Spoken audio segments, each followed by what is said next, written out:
Assalamualaikum warahmatullahi wabarakatuh. Pada kesempatan kali ini saya akan menjelaskan tentang analisa kuat dukung pondasi boret PIL berdasarkan data pengujian lapangan KON dan N standar penetrasi tes. Pendahuluan. Pondasi merupakan salah satu pekerjaan yang sangat penting dalam suatu pekerjaan teknik sipil.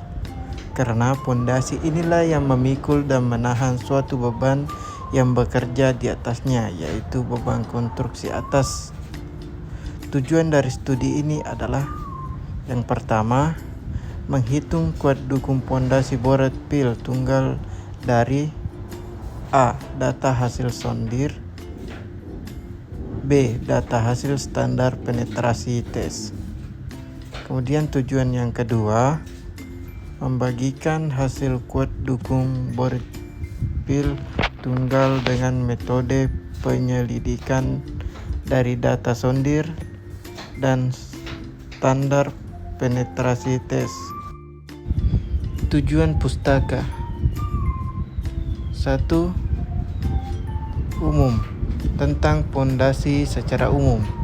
2. Kapasitas kuat dukung boret PIL dari hasil sondir, yaitu metode Auki dan De Alenker, metode Kramerman dan Nottingham, dan yang terakhir metode Meyerhof.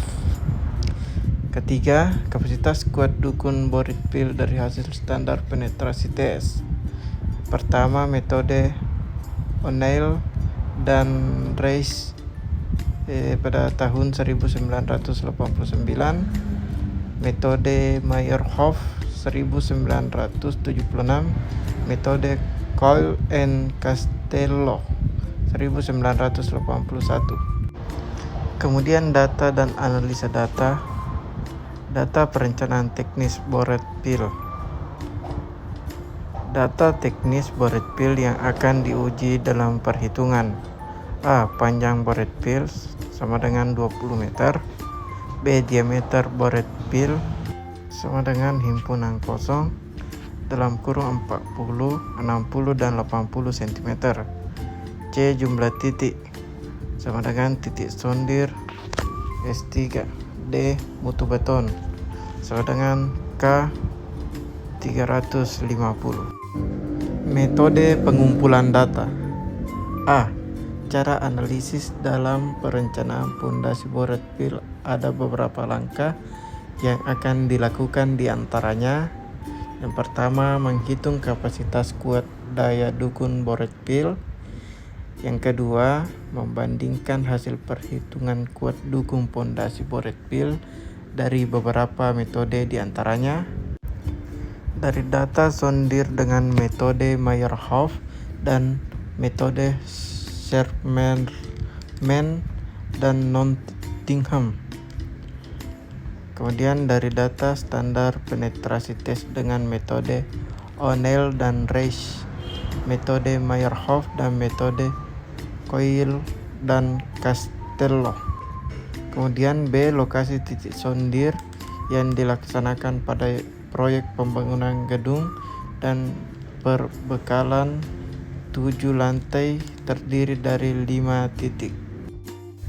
Hasil penelitian.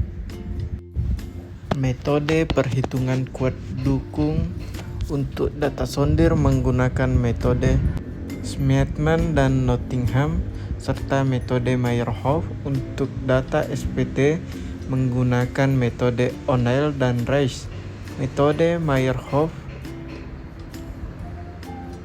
metode Crane dan Castello.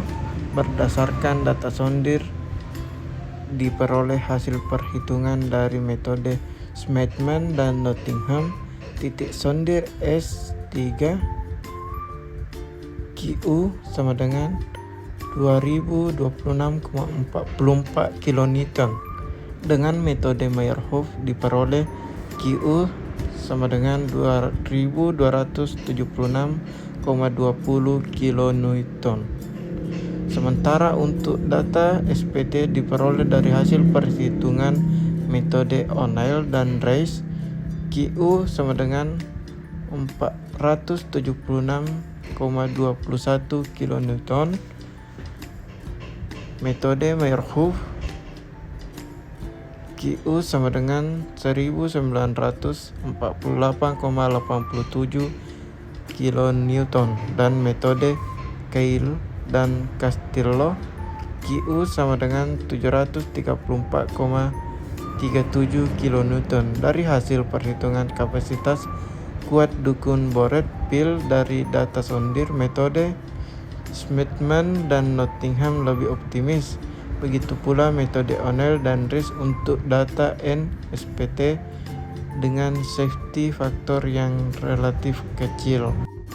Kesimpulan, berdasarkan hasil perhitungan perencanaan pondasi Boret Pil pada proyek pembangunan gedung dan perbengkelan 7 lantai di Jalan Arengka, Pekanbaru, maka dapat diambil beberapa kesimpulan. Yang pertama, dengan data sondir ukuran diameter tiang bor pil yang berbeda dengan memakai dua metode perhitungan Smetman dan Nottingham dan Meyerhof, dapat dilihat perbandingan kuat dukung ultimate pondasi tiang bor pil dan persentase perhitungan dengan metode Smetman dan Nottingham lebih optimis, kurang lebih 6,24% dibandingkan dengan memakai metode Meyerhof yang bersifat konservatif.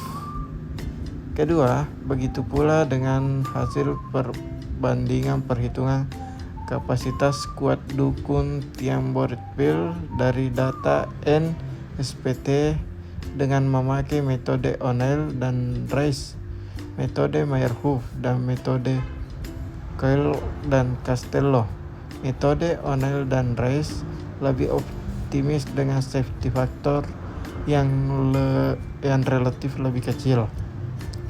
Yang ketiga, perhitungan kapasitas kuat dukun tiang Boret Pil yang lebih optimis dengan safety factor kecil akan berdampak pada efisiensi penggunaan material dan penghematan biaya konstruksi. Itulah tadi penjelasan dari saya. Sekian dan terima kasih. Assalamualaikum warahmatullahi wabarakatuh.